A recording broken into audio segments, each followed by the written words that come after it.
Thank you so much. It's an incredible honor to be here with all the gentlemen on the stage. I did notice, I don't know if anyone else noticed that Pat Kelleher's intro music was Dirty White Boy from Foreigner. I don't quite get that. Pat, I don't know what that's all about. We'll talk about it later.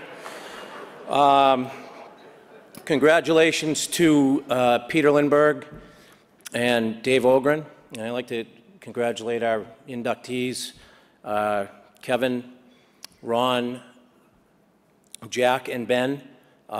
Kevin, 2,438 games. It's an amazing career. It's something to be really proud of. And you know, I can tell you from the players' side of things that you were really respected. I do have one question.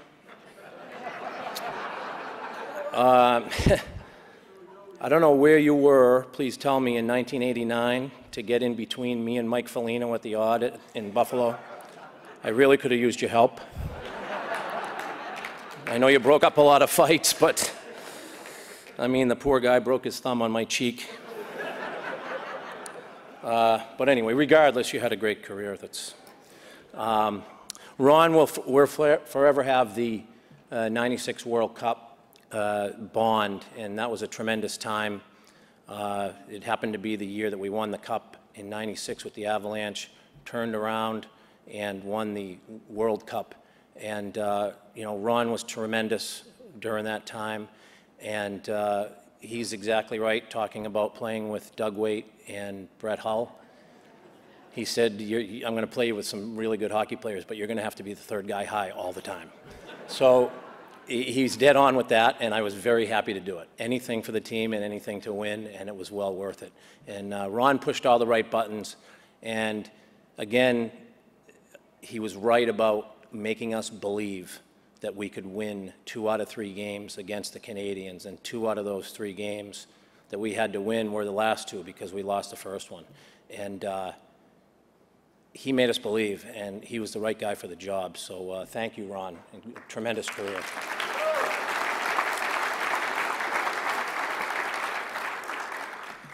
Jack Parker, absolutely tremendous career. I loved playing for you, and what I can talk about was my recruiting trip. I went on about 4 recruiting trips, and I think BU was my last trip. And I sat across the desk from Jack at Walter Brown Arena, and within 5 minutes of him talking to me, I knew that I wanted to play hockey for Jack Parker at Boston University. He just had that electric, motivating personality, and there was never a regret for me going to Boston University. It was tremendous to be able to play for a guy like Jack. And when I was lucky enough to work at Boston University for the past 3 years, and I would tell recruits that came to see us that we were trying to get, and I would tell them, listen, you're going to visit a lot of schools, and you should visit a lot of schools. You're going to know when you sit down with the right coach that that's the right guy and that's who you want to play for. You're going to know. You're going to feel it, and that's how I felt with Jack Parker. So thank you so much, Jack.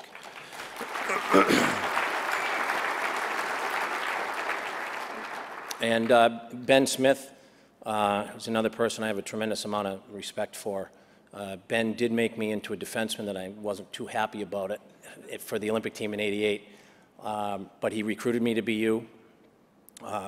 We had a great time going through that year with the '88 Olympic team. We spent some great time at the World Juniors, and Ben's the type of guy, well, I have the honor of working with Ben now on the staff of the upcoming Olympics in 2018 in South Korea. And Ben's the type of guy that when I talk to him, I leave the conversation and I feel smarter. He's just that type of guy. I love talking to him. I consider him a friend. We play golf in the summer sometimes, and I respect him so much. I respect his opinion about hockey players. I respect his opinion about the game of hockey, and I'm so honored to be going in with Ben Smith. So thank you, Ben.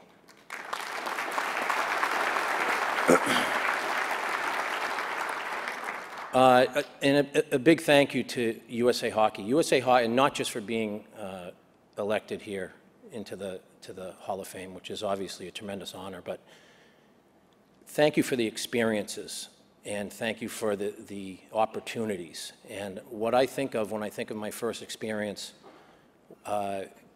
wearing the USA Hockey uniform was in 1985. I think it was mentioned in the World Juniors. And I was still a senior in high school. And believe it or not, I didn't know anything about the World Juniors. I mean, that sounds crazy nowadays because everybody knows everything in the hockey world about World Juniors and the gold medal from last year and with the internet and all the social media.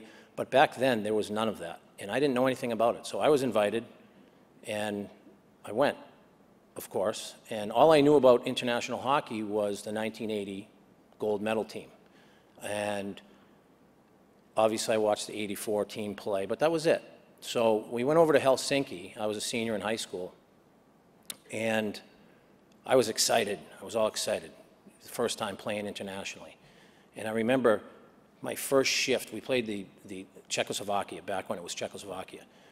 And my first shift, I was so excited, I thought, just like in prep school, I'm going to get out there, I'm going to go after their defensemen, I'm going to give it everything I got, I'm going to run them over, set the tone. So I got out there, and I went after their D. I went full blast at him, and I threw everything I had at him, and he didn't move an inch.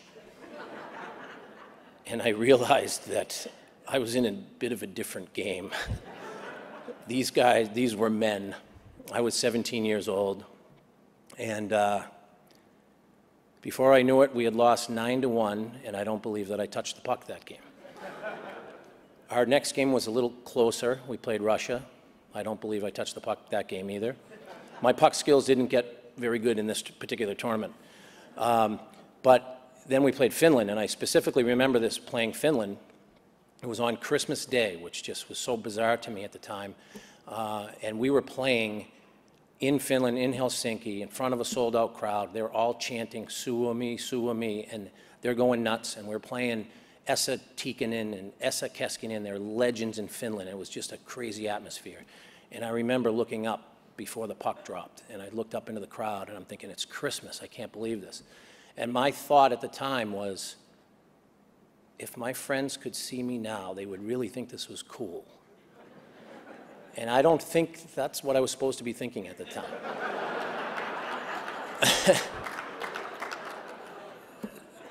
But the point is, USA Hockey had a vision, and they had a plan. And guys like myself, Craig Janney, Brian Leach, they put us in these experiences in these tournaments as young players so we wouldn't be overwhelmed as we move forward, and we could help Team USA win down the road. And the very next year, we won the bronze medal in Canada, in Hamilton. And the bronze medal doesn't sound like much these days, but at the time, it was the first medal ever won by the World Junior U.S. hockey team. So the plan was working. The following year, it was my third Worlds, and we played in Czechoslovakia. We beat the Czechs in their home country, and we beat the Russians. And we didn't win a medal that year. We went 4-3. But to beat those two teams, the plan was working. And those 2 years, I was not looking up into the crowd thinking how cool my friends would think the situation was. So I give so much credit to USA Hockey for having the vision, having the plan. It took some time. Then you fast forward to '96, we win the World Cup. And then obviously you're in, you got the silver medal in Vancouver, silver medal in '02 in Salt Lake, and last year's gold medal with the World Junior team. And USA Hockey has done just such a tremendous job.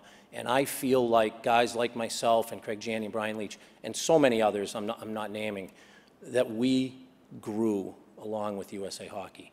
We did a lot for them, and they did a lot for us. And they helped our careers in a big way, giving us those international experiences. So I have a lot of people to thank for USA Hockey. Guys like, and I'm so happy to see Art Berglund here tonight. Lou Vero, again, I didn't know they were going to be here. Thank you so much.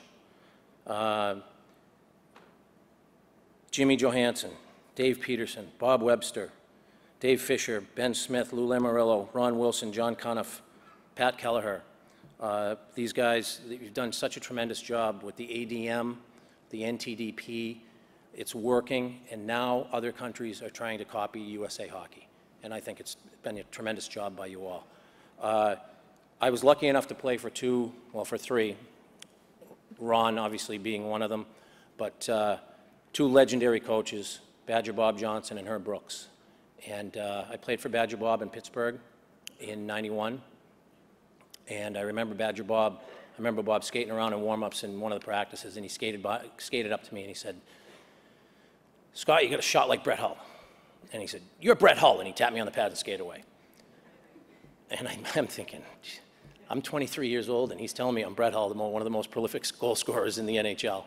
But that was Bob Johnson. I think he was the most positive coach that ever lived, and that's why everybody loved him.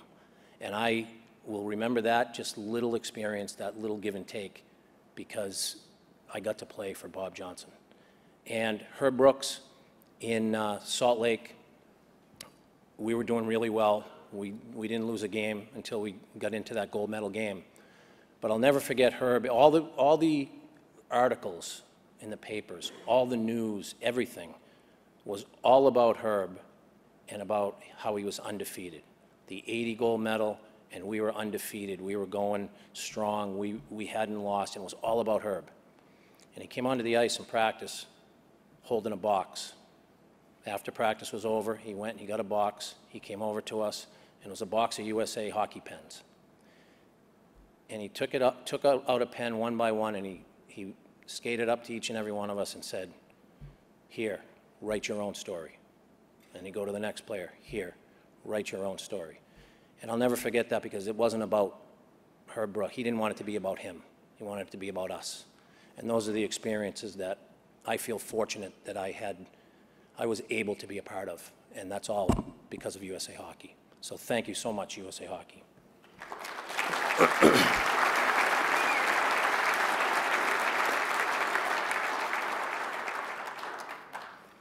And finally, my biggest thank you is to my parents.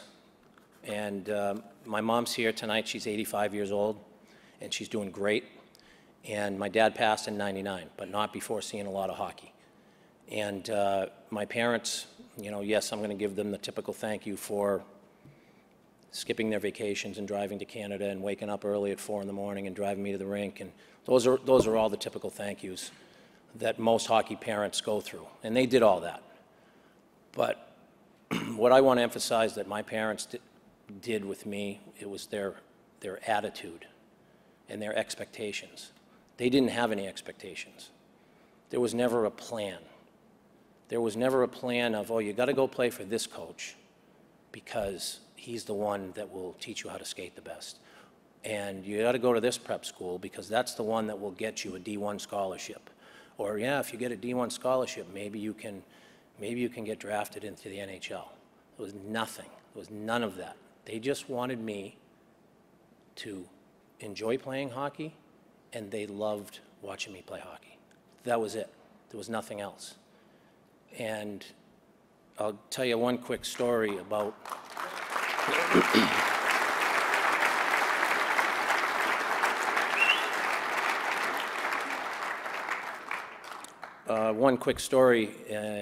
it was after a game. I think I was 8 years old, and I was not the star of the team. There was a kid on the team, and we all know, youth hockey, there's a player that always has the puck, scores all the goals, and he was a great hockey player. We were 8. I think I scored probably 3 goals that year, and every one of them I was on top of the world. It made my week, made my month. But I came out of a game. My parents went to every single game. I knew they'd be there every game, and I came out of a game, and I was disappointed. Why, I don't quite remember, but I was disappointed. I was a little bit down. So the next day, we had a practice, and my dad took me to practice. And I got out to the car, and my dad said, "Get in. I want to show you something." So I got in the car, and I think we had some old jalopy Volkswagen, but we had an 8-track player. So my dad slid the 8-track in. He said, I want to play a song for you. So he went out and he bought an 8-track. He didn't know a lot about music, but he went out and he bought an 8-track, and he said, I want you to hear this song. So he slid the 8-track in. I had no idea what the group was, and I had no idea what the song was, and neither did he. So he hit fast forward. He hit fast forward, and if you're familiar with the 8-track, he couldn't find the song. This went on for a while. He hit rewind, he flipped it over, he did everything he could. So after about 15 or 20 minutes, he took the 8-track out and he started kind of laughing at himself, and he said, I bought the wrong 8-track. So now he had to explain what he was trying to tell me. So he was trying to play me a song called You Don't Have to Be a Star. And I don't know how many people in the room, I'm sure some. It was by Marilyn, I had to look this up, by Marilyn McCoo and Billy Davis Jr.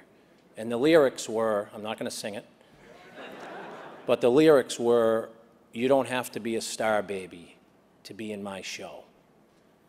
And that summed up my parents' attitude about me playing youth hockey. I didn't have to score goals. I didn't have to be the best player on the ice. They just wanted me to have fun. And I just have to give a massive thank you to my mom. I love you. You did it right.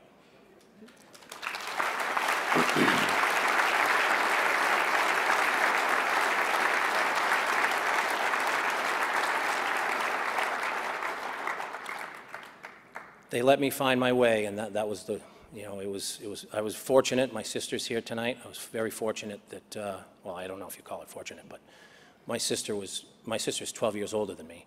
So she was probably happy to have the freedom while my parents came to every one of my games. So they were able to come to all my games. That's the point. But finally, I would like to thank my sister, Audrey, and her husband, Tommy, for being here. It means so much that my kids are here. Kelly, my daughter, just graduated from Quinnipiac. I'm so proud of my kids, so I'm going to give a quick little thing on each one of them. My daughter, Kelly, graduated from Quinnipiac. She's in sonography, ultrasound, working in St. Vincent's Hospital. My son, Brett, is 19 years old, and he graduated from the Marines this past summer, and he's a reserve, and he's going back to college. And my son, Tyler, who's at Lawrence Academy, and he's a very good hockey player, getting some looks. And my wife, Tony, and our daughter, Aaliyah, she's 7 years old, and we'll see what her future holds. But I thank them so much for being here. It means the world to me to share this with you. And just a couple more thank yous to Boston University. BU has a number of tables here. My good friend, David Quinn, it was great to work with you at BU. Drew Marichello, the AD, again, it was phenomenal to work with you. Everybody at Boston University, it was a great experience. The Tees Pub gang has a table here. I still skate with them on Thursday nights at Walter Brown Arena. It's awesome. We have a great time. We've got a high range of ages, and we just have fun, and we all get a good sweat in and have the odd beer after. And also, I have a group here from my hometown of Clinton, Mass, that these are guys that I've played Little League baseball with. I've known them my whole life, and they got a table here. They tried to surprise me. It got kind of leaked a couple days ago, but they're a tremendous group. They followed me from day one, and they're awesome. They're the best. They're at table 50 back there.